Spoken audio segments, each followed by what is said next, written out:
Hi, and welcome to the 10-Minute Food Truck Training Podcast. My name is Bill Moore. I am a food truck business coach and author of Food Truck 101, Beginner to Winner. This podcast is all about helping you start and grow your food truck business.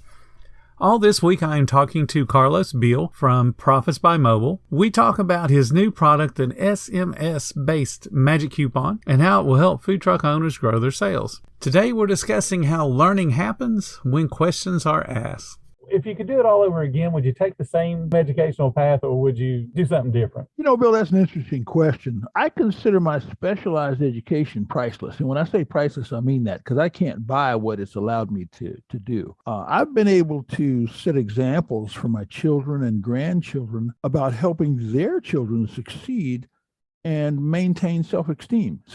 One of my great-grandchildren won the school district spelling bee at 10 years old out of a student population of 225,000. That's amazing. I can't rave about it enough. It didn't make any difference what she asked me for. If I could get to it, I got it for her. You know? Exactly. Yeah. And the thing is that education has also afforded me the ability to be able to be more tolerant of people that might not be as clear or explicit about expressing information, particularly information that they want me to know. It's made me a good listener, you know? And like that's a great skill for anybody is to listen. Oh, yeah. Paramount. Yeah, it is. Do you think your education prepared you for running any business or your specific business now? Boy, you know, I got a real short answer for you. It was only from a personal discipline standpoint, Bill. In college, nobody tells you when you got to do something, man, or when to do it. You know, college, as much as there's good educational things you can learn from college and you can gain a ton of experience in certain fields by going to college. Really all that college is it shows that you can pursue something and achieve it. Doesn't necessarily mean you've learned a thing at all and can apply what you've learned, but you've started in college and gone through and got a degree in something. I have hired started something and finished it. I have hired a whole bunch of college graduates that were as dumb as rock. And the little thing we just talked about a minute ago on how to count back change, they couldn't do it. I'm like, you're in your 20s and you can't make change for somebody? How do you know you haven't been ripped off your entire life? Can I tell you about a little trick I play? Sure. Just for funsies, and I love to do this when I go do my big shopping. Let's say an item is $1.37. I'll give them $1.50 with $1.50. Right. With a quarter, $1.50 with 17 cents, or I'll give them $2 with 17 cents. They just got to give me back quarters. Right. But they don't know that, and they have to stop and really think about it for a minute. They don't realize that my change is only 75 cents, because I've given them the 17 cents. Exactly. I'm not trying to play a trick on them or anything like that because everybody operates with these particular registers, but it always causes them to stop and think about how to even put it into the register. That's what surprises me. And that ties in with what you pointed out before. Go ahead. I'm sorry. No, that brings up another good point. A cash register, the way they program it nowadays, it'll have a button that'll say the next dollar. So if somebody gives you $1 more than whatever the total is, it'll do the math that way. And then it'll have a button for 5, a 10, a 20, but there's no button for the additional quarter or whatever to balance it. So they have to actually input that themselves. So it's more button pushes for them. And it happens so infrequently that they can't do it. They don't even know what button to push. How do I get this to accept, $20.25? Right.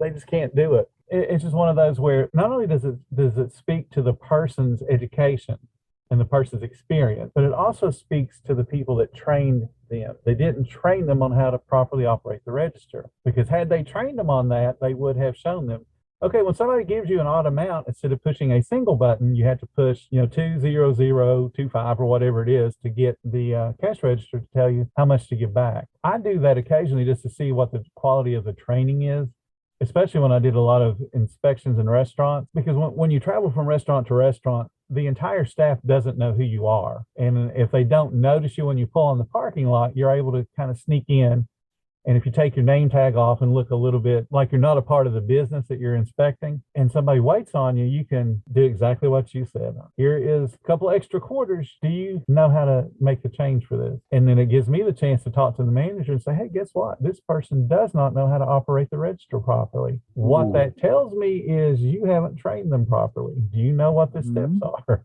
Let's see. Let's talk about, do you have any military experience? Oddly enough, Bill, I have not. I was actually deferred 3 times during the Vietnam War for health reasons. And I never succumbed to those health reasons. And they called me up, like I said, I was deferred 3 times. So that, back in those days when they had the draft, they called you up every 3, 4, 5, 6 months. They were going through bodies. And but no, I never went through it. And oddly enough, I considered going to it after college, but opted not to. Business was just too great for me. I just loved it too much. Tell me about, what was your very first job? I think you alluded to it earlier. Yeah, that's true. As I said, I was a cashier at the age of 10 in my stepdad's store, and that was in Chicago. After that, it's just a variety of stuff. A lot of times, folks. Let me give you a little bit of history on that, just a taste. I remember when me and my sister used to sleep in a Murphy bed in my parents' 1-bedroom apartment. And my brother, their third child, would sleep in the top drawer of a chest of drawers in an apartment building in Chicago. And Dad was working 2 jobs, and Mom was taking care of us. So my life wasn't all a bed of roses. And I just want to point that out. I talk about going to Europe and all this kind of stuff. I did all that stuff after I was grown and making a little bit of money. But the thing is, the work ethic, it actually, it was something that we observed as children from our parents and watched them grow and eventually buy a house, eventually get his own business, eventually move to different areas of town, and eventually, got an opportunity to go to private schools, which was a major plus. So, in my mind, all of that was a job, because along with that, there were demands that were made on us as children. Absolutely. Especially in that era. Yes. I can remember, I'll again date myself a little bit. I'm from a very rural part of Kentucky. And, we actually had a garden, not because we liked growing stuff, because that's what we ate, was what came out of the garden.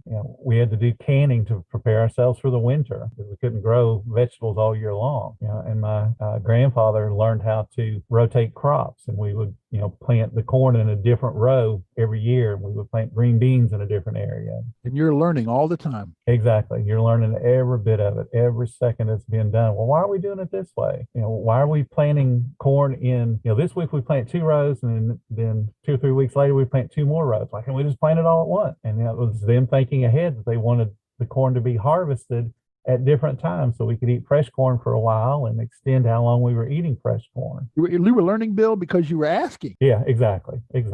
Tell me about what your best job was and why was that your best job? Well, my most pleasurable job experience was working as a licensed agent as a mortgage broker in California back in the late 90s and early 2000s. I really had a good time. I was always respected for my productivity, and I was never denigrated due to my race. And that was a big thing because there was a lot of stuff going on back then. Oh, yeah. In that business, it's productivity that counts. And, the other thing is that I used to volunteer. Back in those days, they had all of these free mortgages going on and these deferred this and deferred that and no cost mortgages, things of that nature. Those were actually very dangerous products for people that didn't know how to manage. And so I used to volunteer at a nonprofit that would educate home buyers about things about the industry. And as a result of that, I used to get a lot of folks that would look me up or refer people to me to come and get their mortgage. And I can't tell you how many times I had to actually literally discourage people from getting a particular type of mortgage. And I'll tell you, sometimes it became very intense because they just, they would swear and be damned that I was trying to charge them high and do this and wouldn't trying to give them the best deal and things of that nature. There were just some mortgages back then that I would not put people in because I knew that they didn't just actually didn't have the wherewithal to be able to handle some aspects of it if it went that way. If it was an adjustable rate mortgage, and I knew that this guy couldn't handle much more than what he was getting right now, I wouldn't sell it to him. And even though a lot of loan officers did during that time, I know a lot of loan officers that were actually attacked on the street by people, Right.